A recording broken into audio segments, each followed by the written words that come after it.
Republican Judiciary Committee member Matt Gaetz of Florida with this side of the equation. Your response to what you just heard from Congressman Swalwell, first of all. Well, I think it was a tough day for Democrats in the House Judiciary Committee. They thought that bringing us into the faculty lounge of America's law schools would somehow motivate Americans to support an impeachment that they haven't, to large part. Over the last 3 weeks, Democrats have seen public opinion for their impeachment effort diminish, not enhance. And I don't think that you saw anything today that's going to help them in that regard. Well, you know, one of the things that I think was kind of an interesting moment here, and it may seem, you know, sort of, you called it mean, and I'm going to play your response in a second, was when we heard from Professor Carlin talking about how the president isn't a king, and then she made sort of a snide remark about Barron Trump, the president's son, and you came back at her with this. Watch. It's coming. When you invoke the president's son's name here, when you try to make a little joke out of referencing Barron Trump, that does not lend credibility to your argument. It makes you look mean. It makes you look like you're attacking someone's family, the minor child of the president of the United States. She later apologized for that, but I think that, you know, beyond the obvious, you know, insensitivity of what she said, is that it revealed emotion. And I think it started to unravel as we went through the afternoon in terms of where these professorial constitutional scholars were coming from.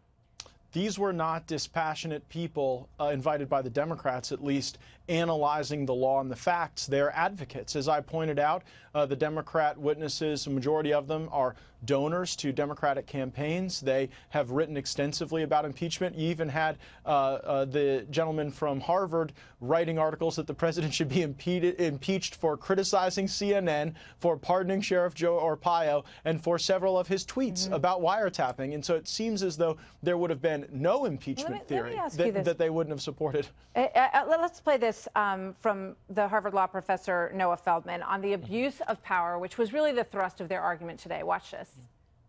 High crimes and misdemeanors are abuses of power and of public trust connected to the office of the presidency. On the basis of the testimony and the evidence before the House, President Trump has committed impeachable high crimes and misdemeanors by corruptly abusing the office of the presidency. All right, so looking at it from the Democrat perspective for a moment here, they look at your line of questioning and say, yeah, so why didn't you defend the president on this issue of abuse of power? You spent most of your time going after them as partisans and trying to undermine their argument that way, but you didn't try to dismantle their argument that the president abused his power. Why not?